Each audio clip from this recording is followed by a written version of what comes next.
Bonjour et bienvenue pour cette nouvelle session d'Univers SwiftNet Atom. Vous le savez, vous êtes aux premières loges, le monde des paiements internationaux connaît des changements sans précédent. L'innovation numérique bouleverse la fourniture de services financiers. La pandémie de Covid-19 est venue s'ajouter à cela en accélérant des tendances.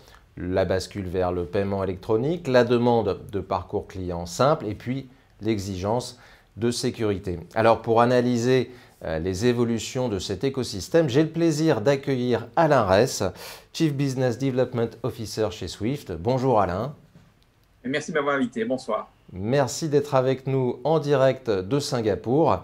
Vous allez également nous expliquer comment la nouvelle vision stratégique de Swift s'inscrit dans ces changements. Alors pour commencer Alain, il serait peut-être utile que vous nous expliquiez précisément ce qu'est Swift et quelles sont ses principales missions. Alors, vaste question. Alors, peut-être on devrait se retourner de 50 ans en arrière. SWIFT a été créé justement il y a 50 ans avec un objectif assez précis qui était finalement de dématérialiser l'échange des données qui sont nécessaires au règlement des transactions financières et des transactions financières internationales au début. Alors, ces transactions pouvaient être des transactions de paiement, des transactions plus tard sur les valeurs mobilières, le change ou le commerce international. Alors pour ce faire, évidemment, il y avait un certain nombre de conditions qui sont d'abord la standardisation des données, la création d'un réseau avec des standards de sécurité hyper élevés, mais également des standards de robustness, de disponibilité et de résilience. Et en plus, évidemment, un réseau qui puisse connecter l'ensemble des institutions financières dans le monde entier. Alors tout ça a commencé, la société a été créée il y a 50 ans, le réseau a commencé plus ou moins quelques années plus tard, et s'est étendu au fur et à mesure des années, en passant de plus ou moins une quinzaine de pays jusqu'à 200 pays aujourd'hui, en passant de plus ou moins 300, je pense, institutions financières au début, jusqu'à aujourd'hui plus ou moins 11 000 institutions. Et je dis institutions parce que ce ne sont plus uniquement des banques, mais également des grands corporates, des grandes sociétés de ce monde, comme des Total ou d'autres, ou Sanofi, mais également d'autres types de sociétés financières, comme des gestionnaires de fonds, comme les brokers-dealers, mais également, enfin, les systèmes de place, comme des systèmes de place de règlement de livraison sur les paiements de gros montants, de petits montants, mais également règlement de livraison sur les valeurs mobilières. Alors, tout ça a évolué, comme je vous l'ai dit, sur 45 années. On est passé également de quelques transactions par jour, quelques messages échangés sur ce réseau hyper sécurisé, aujourd'hui à plus ou moins 9 milliards de messages qui sont échangés chaque année sur ce réseau. Et cette croissance est continue, puisque même cette année-ci, nous avons une croissance de plus ou moins 10,5% par rapport à l'année passée. Donc voilà, c'est une longue histoire qui a commencé il y a plus ou moins 50 ans. Et je dirais que peut-être même Swift, il y a 50 ans, était peut-être la première fintech qui a été créée par l'industrie. Voilà. Alors quelles sont les principales tendances que vous observez dans le secteur des paiements? Alors, je dirais même plus globalement que les paiements, je parlerai même des tendances dans le cadre de l'industrie financière et des services financiers. Je dirais d'abord qu'il y a une tendance qui est l'évolution de la technologie. La technologie est partout et vous savez très bien que finalement, ces technologies évoluent à une vitesse qui s'accélère d'année en année et donc permet évidemment à l'industrie de se renouveler et surtout de se focaliser beaucoup plus sur l'expérience de la clientèle et d'améliorer dès lors leur service par rapport à la clientèle. Deuxième grande caractéristique, c'est l'ensemble des règles régulatoires de l'industrie financière. Tout cela a commencé avant la grande crise financière de 2007-2008, mais évidemment après s'est accéléré et finalement aujourd'hui se développe toujours. Alors une des conséquences de ça, évidemment, c'est l'augmentation des coûts que font face les banques, les institutions financières pour être compliant, pour répondre à ces règles régulatoires, surtout que quand elles travaillent dans différents pays, elles doivent répondre à des règles régulatoires différentes dans ces différents pays. Alors, il y a également une autre tendance qui vient un peu de l'évolution de la technologie, qui est l'évolution de la compétition. Il y a beaucoup plus de compétition. On va parler probablement tout à l'heure des fintech qui se sont développés dans le monde et qui visent vraiment à développer de nouveaux types de services, également en se focalisant sur l'expérience des clients. Alors, une autre grande tendance aussi, qui est liée évidemment à l'évolution de la technologie et peut-être aussi à l'hyperconnectivité, c'est la cybercriminalité. Et là, c'est quelque chose, évidemment, c'est un peu le dark side, la face noire de l'évolution technologique, c'est comment on peut faire également pour améliorer nos défenses, pour en faire en sorte que les bienfaits qu'apporte la technologie ne soient pas perturbés par les cybercriminels qui sont dans tous les pays du monde aujourd'hui. Donc voilà, donc il y a la technologie, il y a la compétition, en même temps un peu de consolidation également, donc beaucoup d'évolutions qui qui se passent dans notre industrie et qui, je pense, vont perdurer encore dans les années à venir. Et vous y avez fait référence brièvement. Qu'est-ce que la pandémie de Covid-19 change ou pas au paysage que vous venez de nous brosser? Alors, je pense que ça ne fait que s'accélérer. En fait, je vous parlais tout à l'heure de hyperconnectivité, le fait que tout le monde puisse se connecter au jour le jour à n'importe qui d'autre, en fait, ne fait que continuer. Surtout qu'un autre phénomène que j'ai peut-être oublié de mentionner, c'est que finalement, il y a aussi une grosse évolution dans ce que j'appelle le sous-jacent des transactions financières. Vous payez pour acheter quelque chose, ou bien vous payez dans le cas du commerce international. Et ce domaine sous-jacent est également en constante évolution. Par exemple, la naissance des plateformes de e-commerce et d'autres qui changent également, qui utilisent de nouvelles technologies et donc qui peuvent maintenant étendre leurs services même dans les domaines des paiements. Donc, c'est également quelque chose qui se passe dans ce cadre-là, donc on doit vraiment monitorer. Et comme vous le savez, le Covid a poussé beaucoup de gens à acheter en ligne et donc finalement, il faut dire que les phénomènes dont j'ai parlé auparavant sont accélérés par le Covid et vont devoir probablement nécessiter des réponses communes et collégiales, puisque dans ce cadre-là, il faut même renforcer la sécurité, il faut renforcer la résilience, il faut faire en sorte que ces systèmes soient vraiment robustes pour tenir la masse des demandes qui sont faites de la part de la clientèle. Dans le secteur des paiements, on voit beaucoup d'initiatives se lancer, beaucoup de communication sur des innovations. On a parfois du mal à apprécier le caractère innovant ou pratique des solutions. Qu'est-ce que vous voyez, vous, comme innovation majeure dans le secteur aujourd'hui? Alors, j'ai déjà parlé un peu tout à l'heure. Je pense que je crois que l'objectif principal, c'est vraiment en fait comment les banques peuvent améliorer l'expérience client. Alors, il faut tout de même prendre un peu de recul aussi. Il faut tout de même se rendre compte aussi que les banques ont énormément innové dans l'amélioration de l'expérience client sur les dernières années. Je dirais même à partir du développement exponentiel de l'Internet, les home banking systems donnent aujourd'hui une expérience client qui est tout de même assez remarquable par rapport à ce qu'on pouvait avoir auparavant. Mais en général, je dirais qu'il y a deux choses qui sont vraiment majeures là-dessus. C'est que d'abord, il y a une évolution vers beaucoup plus de transparence, donc savoir à tout moment si les transactions ont bien été délivrées pour pouvoir mieux gérer sa liquidité, mais également savoir si ce que j'ai acheté éventuellement sur Internet et le paiement a été bien reçu. Donc, il y a un besoin de transparence qui doit être réel. Et également la rapidité. Si vous voulez pouvoir acheter quelque chose et que cette chose puisse arriver chez vous le plus rapidement possible, il faut faire en sorte que le paiement puisse arriver aux fournisseurs le plus rapidement possible. Donc, il y a vraiment un grand effort sur la rapidité et sur la transparence. Et alors, creusons un peu le sujet, justement. Qu'est-ce que ça implique pour Swift? Quel changement vous mettez en œuvre? Qu'est-ce que ça implique pour le changement du modèle même de Swift, au-delà de la prestation technique? Alors, je pense que Swift, je vous parlais de la naissance de Swift il y a plus ou moins 50 ans, avec le développement du résew à partir d'il y a plus ou moins 45 ans. On s'est beaucoup développé depuis lors.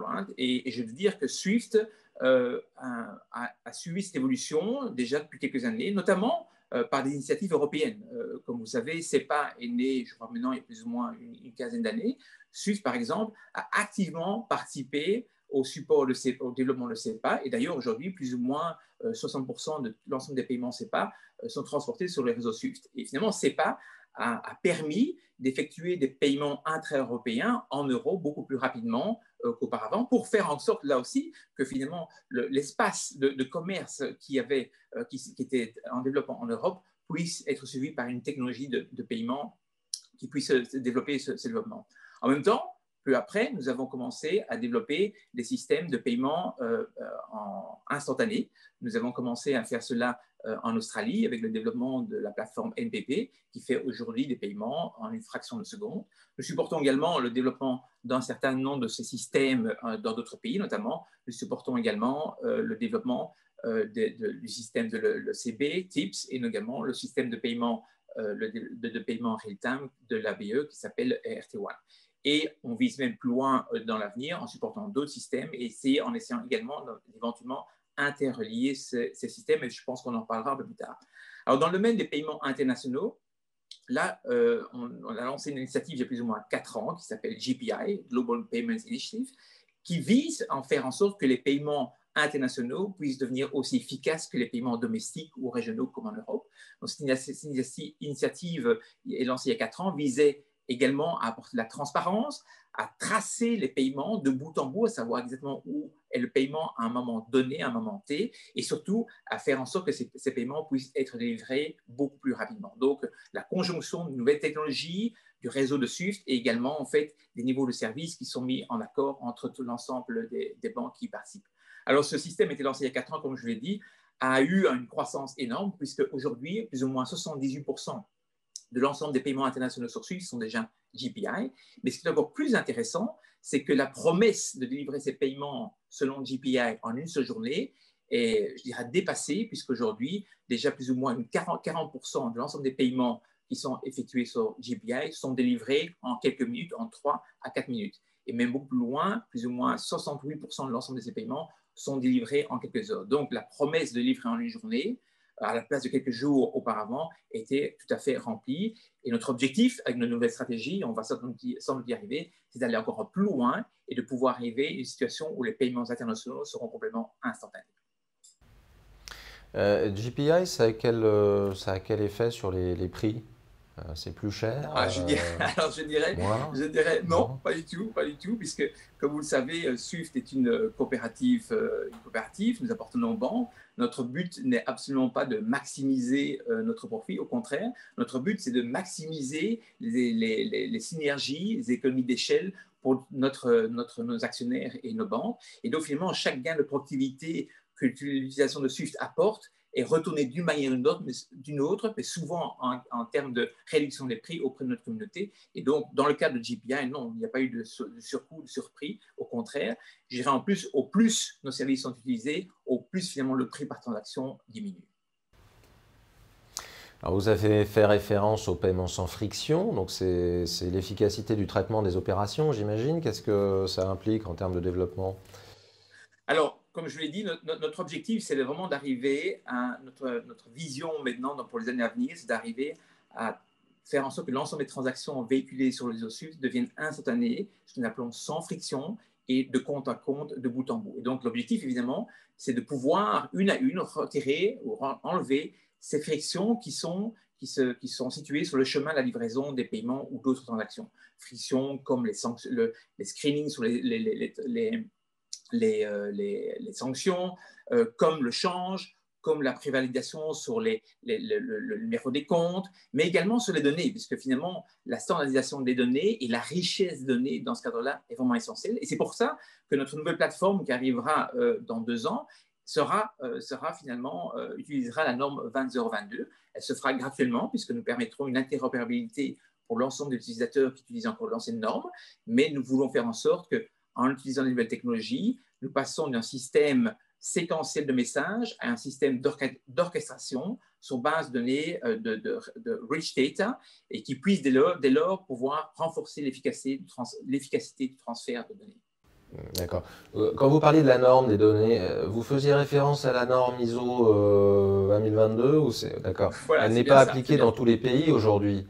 Alors là, oui, c'est un peu paradoxal parce que bon, je le pensais également auparavant, mais d'ailleurs, j'ai pas mal travaillé sur la norme 2022, notamment dans le cadre de CEPA ou d'autres projets comme T2S en Europe quand j'étais encore en Europe, mais je suis venu en Asie il y a plus ou moins 9 ans en pensant que la norme 2022 était un peu européenne. Et en fait, je me suis rendu compte qu'en Asie, il y avait déjà beaucoup de projets, notamment au Japon, en Chine, en ASEAN, en Inde, en Australie également, qui visent à cette nouvelle norme. Alors, c'est vrai qu'il y a un certain nombre de pays encore aujourd'hui ou de banques centrales qui sont un peu réfractaires, mais je pense que, notamment avec l'introduction de la nouvelle plateforme dans 2 ans, avec ce passage à 2022 sur l'ensemble des paiements internationaux, il va y avoir vraiment un effet de boule de neige qui va se créer. Et donc, je pense qu'à terme, l'ensemble des institutions et des pays vont adopter cette norme parce qu'elle apporte vraiment des avantages en termes de contenu, de données, de standardisation et donc d'efficacité à terme. Parlons un petit peu de cybersécurité. Quels risques ont vraiment émergé cette année pour les entreprises et qu'est-ce que Swift peut faire pour adresser ces risques? Alors, ces risques, finalement, sont, je dirais, tout à fait liés à l'hyper-connectivité auquel nous assistons aujourd'hui. Il y avait moins ces risques dans un monde où il n'y avait pas d'Internet. Aujourd'hui, ils sont là. Je dirais que ces risques ne font que s'accroître avec l'utilisation d'Internet, avec la rapidité d'Internet, avec l'hyperconnectivité, comme je le mentionnais.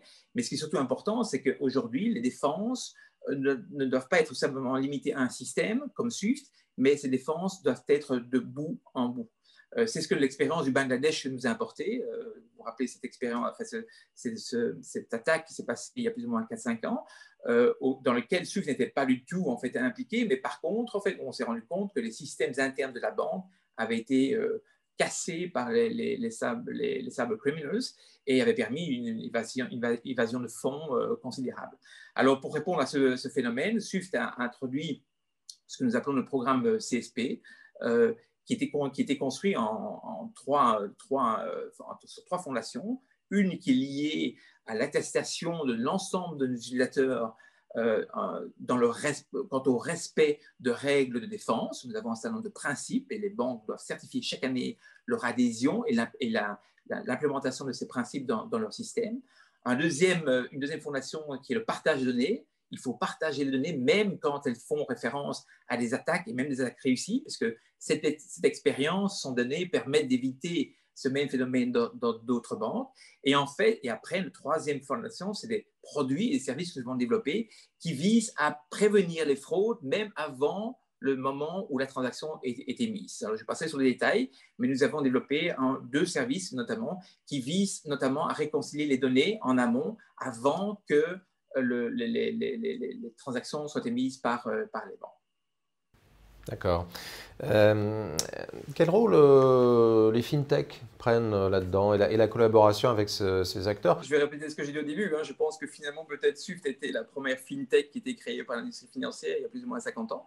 Mais je vais passer au-dessus de ça. Alors, bon, c'est vrai que le phénomène des nouvelles technologies, le phénomène de l'intérêt et du développement de l'expérience client ont amené dans le marché en teint de nouvelles sociétés, qui sont appelées les fintech, qui visent vraiment dans le domaine des services financiers, qui visent à améliorer finalement un process ou 2 process et qui permettent d'ailleurs pour l'ensemble des banques ou d'autres institutions d'améliorer finalement leur offre client et leur service client. Alors, ici à Singapour, il y en a des centaines. Singapour essaie vraiment de se focaliser dans ce domaine-là. Il investit énormément dans l'amélioration ou l'investissement dans ces fintechs en vue d'améliorer finalement les services financiers ou en tout cas le support aux services financiers. Alors, je crois qu'il y a plusieurs étapes dans ce phénomène. Une première étape où il y avait finalement beaucoup de compétition. L'ensemble de ces fintechs sont un peu regardés face à face en compétition. Les banques les ont un peu regardées aussi comme une compétition et peut-être aussi, nous aussi, on a regardé dans ce phénomène comme une compétition naissante. Et je pense que le phénomène de compétition va rester et je crois que c'est très simple parce que finalement, la compétition amène l'innovation, amène peut-être encore de nouveaux investissements, donc c'est quelque chose qui est très bon également. Mais en même temps, nous regardons le partenariat et c'est ce que les banques font aujourd'hui aussi. Les banques vont d'abord regarder les fintechs comme des compétiteurs, puis elles commencent à faire des partenariats et comme vous savez, certaines banques ont racheté déjà aujourd'hui un certain nombre de ces fintechs. Nous sommes un peu dans la même position. Nous cherchons des partenariats. Nous serons probablement en compétition avec d'autres. Éventuellement, peut-être dans le futur, nous en racheterons également. Nous verrons. Mais le but surtout, c'est la coopération. Il y a là, en fait, un vivier d'innovation, d'intelligence. Et je pense qu'en travaillant plus ensemble, nous pourrons nous pourrons encore mieux améliorer les services à nos banques et dès lors, les services que nos banques pourront rendre à leurs propres clients. Je me souviens il y a quelques temps de déclarations assez agressives du patron de Ripple qui expliquait que la technologie blockchain et sa société allaient mettre Swift à l'écart. Alors on est dans la collaboration, la compétition frontale. Alors bon, les gens peuvent dire ce qu'ils veulent, je ne mentionnerai pas de nom de société, etc. Mais je pense que bon, là, il y a comme je disais tout à l'heure, un des phénomènes de l'industrie, c'est l'évolution de la technologie. Et cette technologie passe par la technologie blockchain, par les API. Swift accélère vraiment son développement d'API. Cette année-ci, nous aurons déjà plus de 2 milliards d'API qui ont été échangés sur notre réseau. Donc, c'est un phénomène très, très important. Nous investissons également dans le cloud. Tout ça, finalement, est en support à l'innovation des services financiers. Donc, la technologie n'est finalement qu'un outil que nous utilisons pour permettre en sorte que l'expérience client sera meilleure, que les services que nous donnons à nos banques et donc à leurs clients seront meilleurs également. Et donc, oui, ça passe par éventuellement une technologie qui sera meilleure qu'une autre également, mais je pense que ce n'est pas vraiment ça l'important. L'important, c'est vraiment le focus qu'on peut avoir sur l'expérience client en utilisant les meilleures technologies. Dans notre cas également, les technologies les plus robustes, puisque nous travaillons dans le monde entier. Swift ne peut pas se permettre d'arrêter. Donc, les technologies que nous utilisons doivent être vraiment éprouvées pour pouvoir être sûrs que nous pouvons donner un service 24 heures sur 24 et 7 jours sur 7.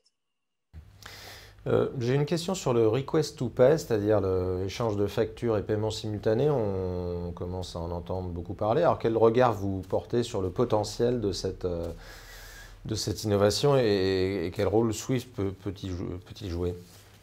Alors, encore une fois, Swift est un réseau. Nous transportons des données, et donc finalement des données qui sont liées à des instruments financiers. Et je dirais que le Request to Pay est un instrument financier comme un autre. Nous y attachons beaucoup d'importance. D'ailleurs, nous avons lancé un Proof of Value il n'y a pas si longtemps que ça, en collaboration avec certaines banques et des fintechs pour voir les bénéfices que le Request to Pay pouvait apporter. Nous avons déjà déduit de gros avantages, notamment pour les corporates dans la gestion de leur liquidité. Et je pense que donc le Request to Pay a un avenir, un certain nombre de systèmes de place y travaillent et je pense que nous en ferons partie et nous supporterons ces développements dans l'avenir.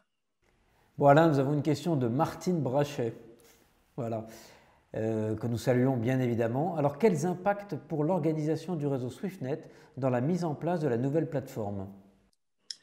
Alors, en fait, ça va être tout à fait transparent. Donc, l'objectif, c'est vraiment la nouvelle plateforme qui, d'abord, gérera qu'une partie des transactions Swift. Il faut bien s'en rendre compte. Donc, la nouvelle plateforme que l'on a lancée s'attachera d'abord à rendre les transactions de paiement instantanées, frictionless et de compte à compte. Donc, on parle d'abord au tout début de paiement.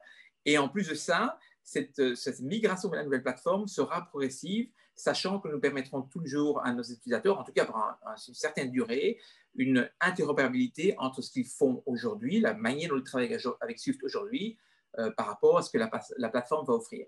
En plus de ça, la façon de se connecter à la plateforme va aussi évoluer. On pourra utiliser directement les API, mais les banques pourront continuer à utiliser également le bon vieux MD que vous connaissez, qu'en tout cas Martine connaît très bien sur Swift, ou bien même la partie Interact avec les messages XML voilà, qui sont déjà en existence depuis longtemps. Donc, il y aura une progressivité de l'évolution de ces plateformes qui, à terme, en plus, va s'enrichir de services à valeur ajoutée, de mutualisation.